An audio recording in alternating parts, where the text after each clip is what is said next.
Technology. ஏன் nano technology அப்படின்னா, because சின்ன விஷயங்களையுமே பெருசாக்கி கொடுக்கக்கூடியது, அதான் நானோ டெக்னாலஜின்னு சொல்லுவோம். இப்ப பொதுவா யூரியா, இந்த யூரியா வந்து வெறும் கையில் எடுத்து பாருங்க, கொஞ்ச நேரத்தில் அப்படியே என்ன ஆகும்னா அந்த யூரியா வந்து அப்படியே கரைய ஆரம்பிச்சிடும். ஏன்னா காத்துல ஈரப்பதம் இருக்கு, அந்த ஈரப்பதத்தோட மிக்ஸ் ஆகும்போது அது கரைஞ்சிடும். இதே தான் நீங்க நிலத்துக்கு மேல யூரியாவை வந்து போட்டு போயிருவீங்க. அந்த மாதிரி போட்ட பிறகு கொஞ்ச நேரத்தில் என்ன ஆகும், காத்து அப்சர்வ் பண்ண ஆரம்பிக்கும் பொழுது அது கரைஞ்சி போயிடும். அப்போ டைரக்டா நிலத்துக்குள்ள போகாம வேஸ்டேஜ் ஆகிறதுக்கான சான்சஸ் வந்து அதிகம். அதனால இப்ப ரீசெண்டா என்ன பண்ணிருக்காங்கன்னா, ஈவன் கவர்மெண்டோட செக்மெண்ட்டே என்ன பண்ணிருக்காங்க, இந்த யூரியாவை பொறுத்த வரைக்கும் இந்த நீம் கோட்டட் யூரியா அப்படின்னு சொல்லி இப்ப கொடுத்துட்டு வராங்க. ஸோ நீம் கோட்டட் அப்படிங்கும் போது என்ன, அவ்வளோ சீக்கிரத்துல வந்து யூரியா வந்து மாய்ஸ்சர்ல கரையாது, பேப்பர்ல வந்து கரையாது. அப்ப இன்னும் கொஞ்சம் காலம் வந்து அந்த எஃபெக்டை கொஞ்சம் கொஞ்சமா கொடுக்கக்கூடியது. அதே மாதிரியாக இருக்கக்கூடிய ஒரு டெக்னாலஜி அதான் நானோ சிலேட்டிங் டெக்னாலஜி. அந்த முறைப்படி உருவாக்கப்பட்டதுதான் நம்மளுடைய அக்ரி நானோ டெக்.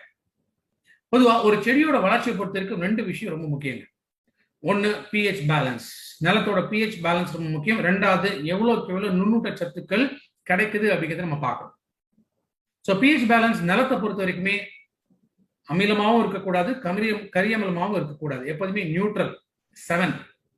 இந்த 7ல தான் பிஹெச் பேலன்ஸ், நிலத்தோட பேலன்ஸ் வந்து இருக்கும்.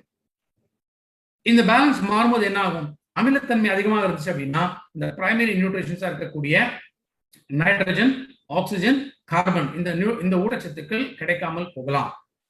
அதே கரியமிலத்தன்மை ஆல்கலைன் பேஸ்ல அதிகமா இருந்துச்சுன்னா என்ன ஆகும், அந்த நுண்ணூட்ட சத்துக்கள், ஒரு 7 விதமான நுண்ணூட்ட சத்துக்கள் இருக்கு, இது வேர்களால உறிஞ்ச முடியாமல் போகலாம். அப்ப செகண்டரி நியூட்ரியன்ஸ் அப்படின்னு பார்க்கும்போது கால்சியம், மெக்னீசியம், சல்ஃபர். மைக்ரோ நுண்ணூட்ட சத்துக்கள் அப்படின்னு பார்க்கும்போது zinc, iron, copper, magnesium, boron, chlorine, molybdenum, nickel. So இந்த நுண்ணூட்ட சத்துக்கள் இது ரொம்ப ரொம்ப முக்கியம் ஒரு செடிகளோட வளர்ச்சிக்கு. ஸோ பொதுவாக யோசிச்சு பாருங்க, ஒரு விவசாயிங்க மேக்சிமம் என்ன கொடுக்குறாங்க, ஒரு 3 4 தான் அதிகப்படியா கொடுக்கலாம். பட் 16 விதமான ஊட்டச்சத்துக்கள், அதுதான் primary, secondary, essential and micro nutrition அப்படின்னு சொல்லி 4 விதத்துல தேவைப்படுகிறது. இந்த 16 விதமான ஊட்டச்சத்துக்கள் முழுமையாக கிடைச்சதுனா தான் அந்த உற்பத்திகளும் நல்லா ஹெல்த்தியா இருக்கும். பட் மேக்சிமம் இன்னைக்கு 4 5க்கு மேல இன்னைக்கு கொடுக்காதனால தான் ஒரு உற்பத்தி பெரிய ஒரு குவாலிட்டி அப்படிங்கிறது இருக்கிறது இல்லை.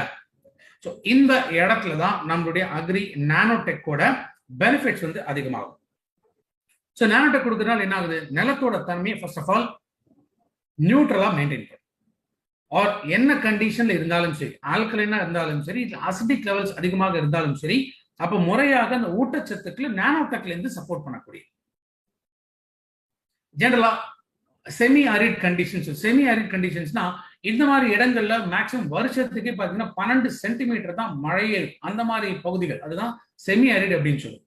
அப்ப பெருசா மழை பெய்யாது அப்படிங்கிற இடத்துல அந்த ஊட்டச்சத்துக்கள் முழுமையாக கிடைக்காத மாதிரி இருக்கக்கூடிய சூழ்நிலைகள்ல நானோடெக் சப்போர்ட் பண்ணக்கூடிய. இரண்டாவது இலைகள். ஸோ இலைகள் பொறுத்த வரைக்குமே இலையோட சைஸ் வந்து பெருசாகும். ஸோ இலைகளோட சைஸ் பெருசாகுது. அதே போல குளோரோஃபில் ஃபார்மேஷன், ஏன்னா செடிகள் பச்சையா இருக்கிறதுக்கு முக்கியமான காரணம் என்ன, இந்த குளோரோஃபில் தேவை. இந்த குளோரோஃபில் தான் சன்லைட்டோட உதவியோட இந்த போட்டோசிந்தட்டிக் ப்ராசஸ் வந்து சப்போர்ட் பண்ணக்கூடியது. அப்ப இலைகள் பெருசாக கிடைச்சிச்சுனால அதற்கு தனியாக ஒரு ரேட் போகும்.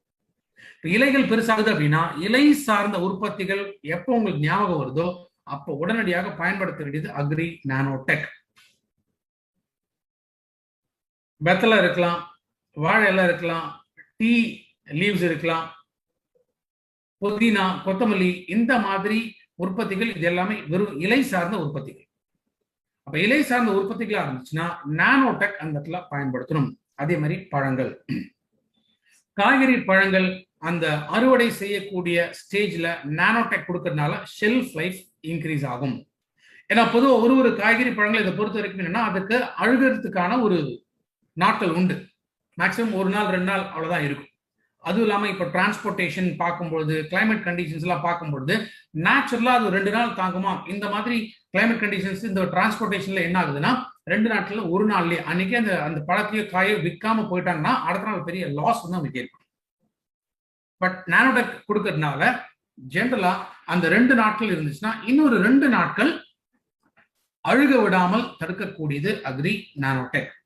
ஸோ அக்ரி நானோடெக் பொறுத்த வரைக்கும் நிலத்திற்கு முதல்லயே நம்ம வந்து தயார் பண்ணணும், இல்லை நிலத்தின் வழியாக நம்ம கொடுக்கணும் அப்படின்னு வச்சுக்கிட்டோம்னா அப்போ 500 கிராம்ல இருந்து 1 கிலோ வரைக்கும் 1 ஏக்கருக்கு பயன்படுத்தும். ஏன்னா ஜென்ரலா அந்த ஃபைனல் ஸ்டேஜஸ் இப்போ வந்து சின்ன சின்ன நெல் மாதிரி இருந்துச்சுன்னா அப்புறம் நம்ம ஈஸியாக கொடுக்க முடியும். நம்ம பெரிய மரங்களோ இல்லை பெரிய உற்பத்திகள் இருக்கக்கூடிய இடத்துல நம்ம நிலத்தின் வழியாக தான் இந்த இடத்துல கொடுத்தாகும். ஸ்ப்ரே அப்ளிகேஷன் அந்த மாதிரி நம்ம போக முடியாது. அந்த மாதிரி இருக்கும் பொழுது 1 கிலோ வரைக்கும் நானோடெக்கை ஒரு 100 கிலோ ஃபார்ம்யார்ட் மென்யூர்னா மாட்டு சாணம், ஆட்டு எரு, இந்த மாதிரி இயற்கையாக பயன்படுத்தக்கூடிய உரங்கள் அது கூட மிக்ஸ் பண்ணி நிலத்துல அப்படியே விசிறி விடலாம். இதான் ஸ்பிரிங்கிள் மெத்தட் சொல்லு, நிலத்துல விசிறி விடுறது. ரெண்டாவது, அப்படி இல்லைன்னா 5 கிலோ ஹியூமிக்கோட கம்பைன் பண்ணி அப்ப நிலத்துல விசிறி விட்டுலாம். ஒண்ணு இயற்கை உரம், இல்லைன்னா 5 கிலோ ஹியூமிக். ஒரு ஏக்கர் கணக்கு இதான். 1 கிலோ நானோடெக்கு, 5 கிலோ அக்ரி ஹியூமிக், இந்த காம்பினேஷன்ஸ்ல கொடுக்கலாம்.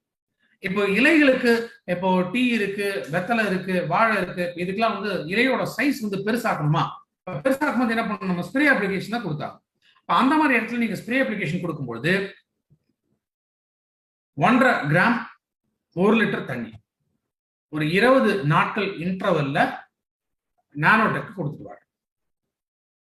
பழங்களை பொறுத்த வரைக்கும் ஒரே ஒரு ஸ்ப்ரே, அந்த காயிலிருந்து அடுத்த பழமா மாறுது இல்லையா, அந்த ஸ்டேஜ்ல 1 லிட்டருக்கு 2 கிராம் அளவு ஸ்ப்ரே அப்ளிகேஷன்ல கொடுத்தா. எங்க ஸ்ப்ரே அப்ளிகேஷன் கொடுக்க முடியும் அந்த இடத்துல ஸ்ப்ரே அப்ளிகேஷன் கொடுக்கலாம். அப்படி இல்லைன்னா சாயில், நிலத்தின் வழியாகவும் கொடுக்கலாம்.